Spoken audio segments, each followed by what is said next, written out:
Good morning, everybody. This is Sean Emmett coming to you from the Drudge Dredge YouTube channel. We're a brand new channel. This is the first episode ever.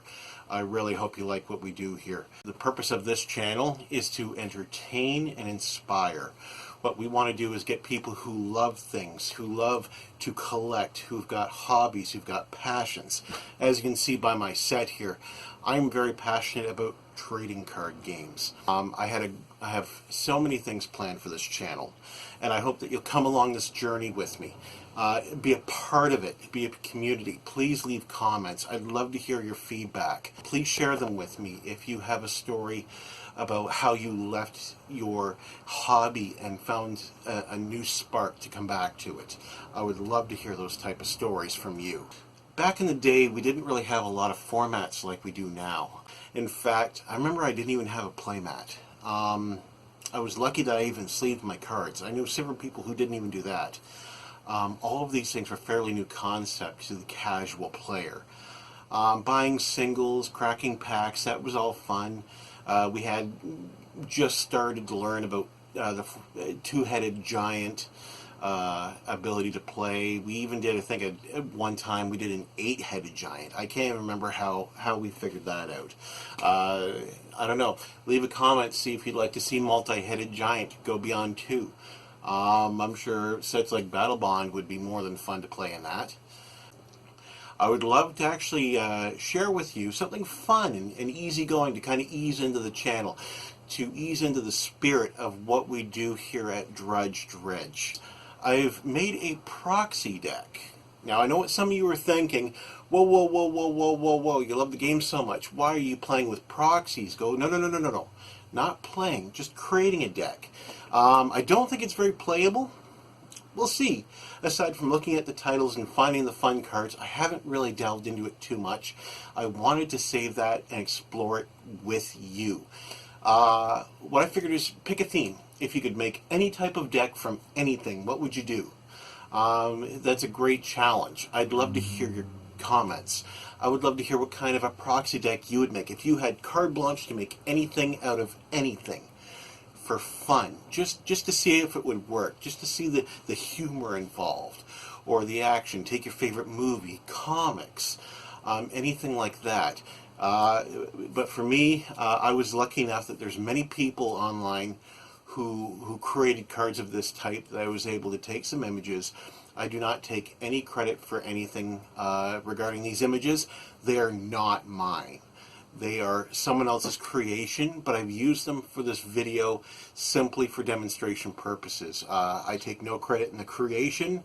I would like to start today by explaining that my deck is one of my favorite things I grew up with. It shaped my life. It shaped how I viewed the world, with a sense of humor, with a bit of education, with a bit of flavor. Don't take life so seriously. Thrown together, comprised completely of cards in the theme of Monty Python. Please enjoy. So, the first card in our list happens to be from Monty Python and the Holy Grail. It is Run Away. And the text reads, remove target creature you control from combat. Return target creature you own to your hand and draw a card.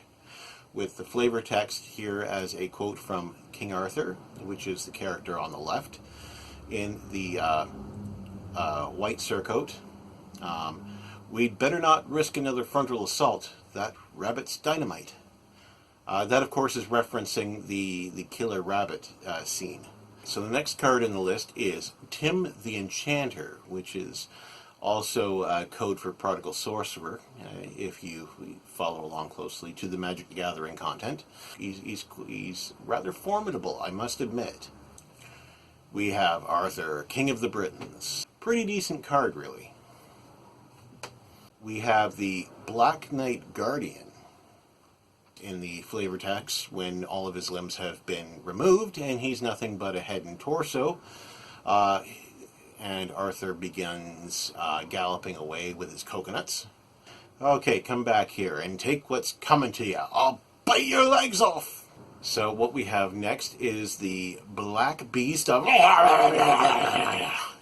Now, the reason why it only takes one to destroy the Black Beast of... is written right there in the flavor text. So, I shall continue. As the horrendous Black Beast lunged forward, escape for Arthur and his knights seemed hopeless, when suddenly the animator suffered a fatal heart attack.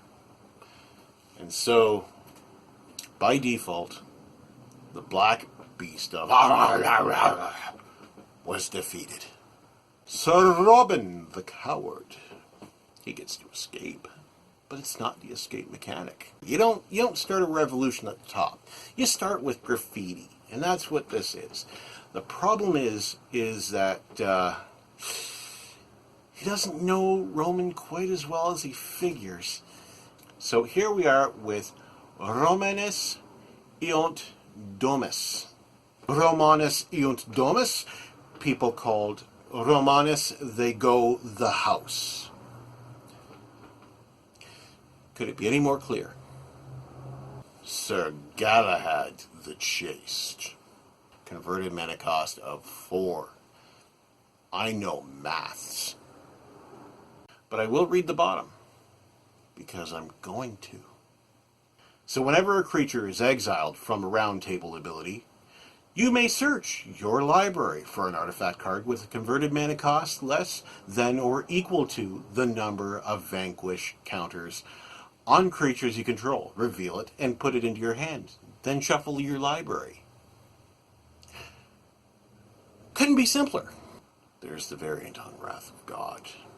Look at that visage. But the flavored text is the Almighty speaking directly to Arthur in this scene. What are you doing now? As he proclaims. Arthur answers back, averting our eyes, O Lord. Being considerably frustrated with this, once again, the creator of all responds to Arthur, saying, well, don't. It's just like those miserable psalms. They're so depressing. Now knock it off. Oh! We've got 2 cards in this window here. We have the Killer Rabbit,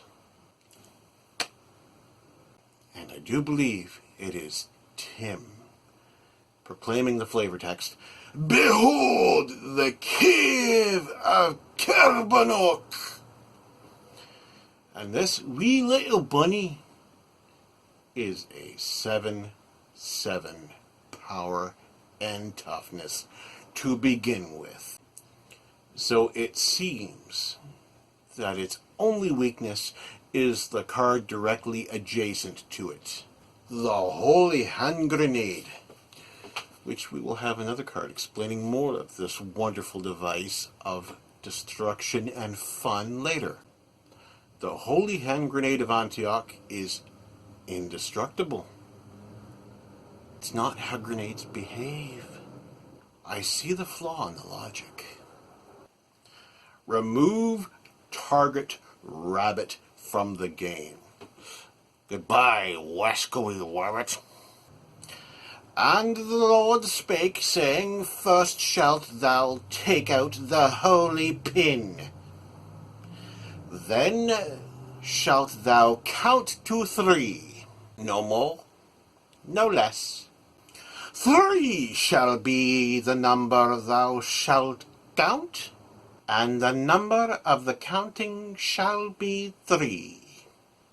4 shalt thou not count, neither count thou 2, excepting that thou shalt then proceedeth to 3. 5 is right out. Once the number 3, being the third number, be reached, then lobbest thou thy holy hand grenade. Then lobbest thou thy holy hand grenade of Antioch towards thy foe, who, being naughty in my eye, shall snuff it. From the Book of Armaments, chapter 2, verses 9 to 21. Sir Bedivere. And that, my liege, is how we know the Earth to be banana-shaped. Finally, the argument is settled. Of course, it's banana-shaped. They knew. Sir Lancelot the Brave. Violent chap, isn't he? If you do not tell us where we can buy a shrubbery, my friend and I will say, "Meh." What sorcery is this? O Lord, bless this thy hand grenade, that with it thou mayst blow thine enemies to tiny bits in thy mercy. Inspiring, isn't it? Moving on. The bickering three-headed giant. And each one of them has their own flavor text. For 3 heads, we get 3 flavor text. Are you still watching? Congratulations. You have gumption. Back to the card. I think, kill him. Well, let's be nice to him. Oh, shut up. Family squabbles. Memories. Moving on. Angry mob. Now this is a very interesting scene. It's when they brought this woman, they gussied her all up, and they finally proved that witches weigh as much as a duck because they're made of wood. We have found a witch. May we burn her? It's not what you do with witches. Next we have the French provocateur. You don't frighten us English big dogs. Go and boil your bottoms, sons of a silly person. I blow my nose at you. We're having fun today. It's the first episode. We gotta start strong. It's a little longer than I meant this video to be, but that's okay. Between all the cutting and everything, it should be about 7 or 8 minutes, I think. No? Okay. No. Alright, well, let's keep going then. Oh, this one. I know this one quite well. So we have an ex-leper. Another edit. What I was thinking was, I was going to ask him if he could make me a bit lame in one leg during the middle of the week. You know, something beggable, but not leprosy, which is a pain in the arse, to be blunt. Now, he speaks this line much faster in the film. I slowed it down. I slowed it down to give it its due process, to bring out the flavor of the words. I have never auditioned for acting, and I never will. Because I don't want to be the first one out the door, but I don't want to be the first one out the door while being carried and thrown. We have the Knights of the Round Table. We're the Knights of the Round Table. Our shows are formidable. But many times when we're given rhymes that are really quite unsingable. We're opera mad and Camelot.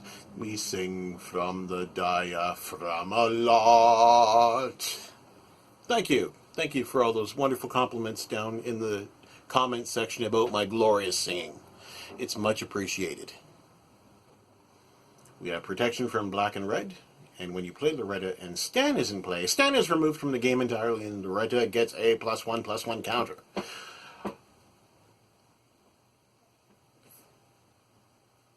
Okay. Oh, let me have a little bit of peril. No, it's unhealthy. Then we have terrible peril. Oh, those seductresses. Let me go back there and face the peril. No, it's too perilous. Pontius Pilate one. Woo-hoo-hoo! This little wasco has spirit. And we also have the confused prophet.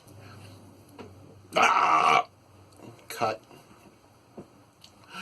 Centurion. Watch it. There's still a few crosses left. Oh, the stoning. It's when they're all pretending to be women, stoning the one guy there.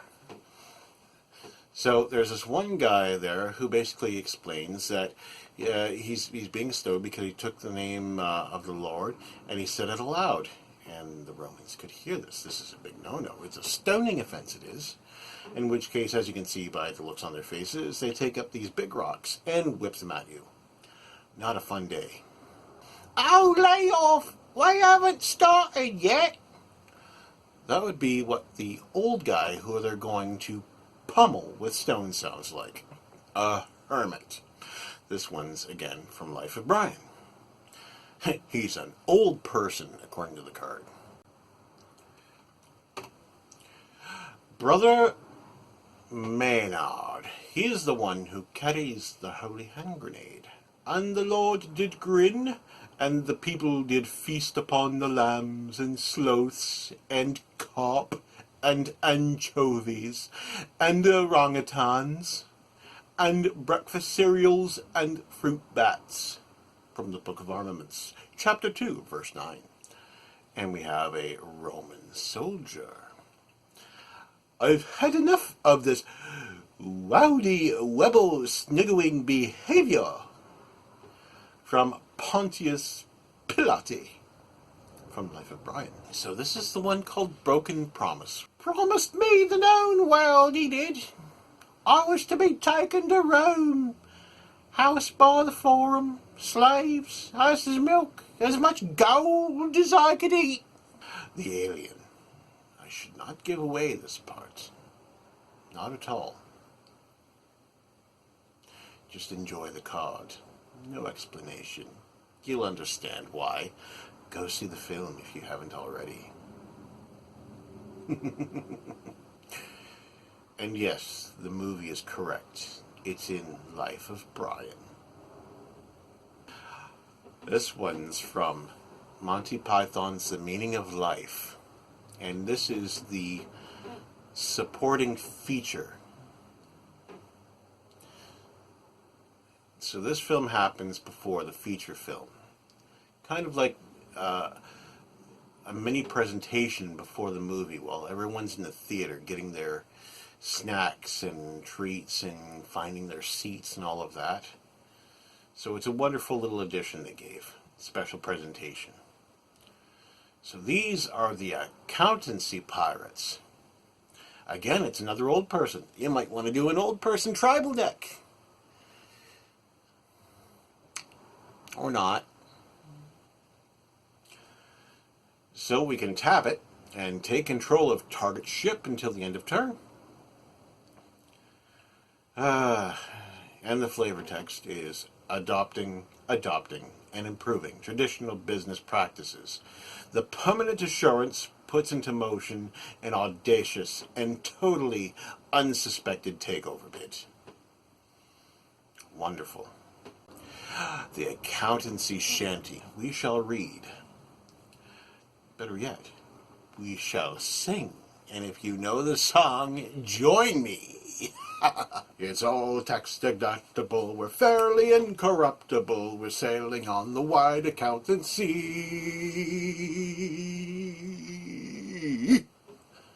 A famous historian. How famous? Sergeant Major.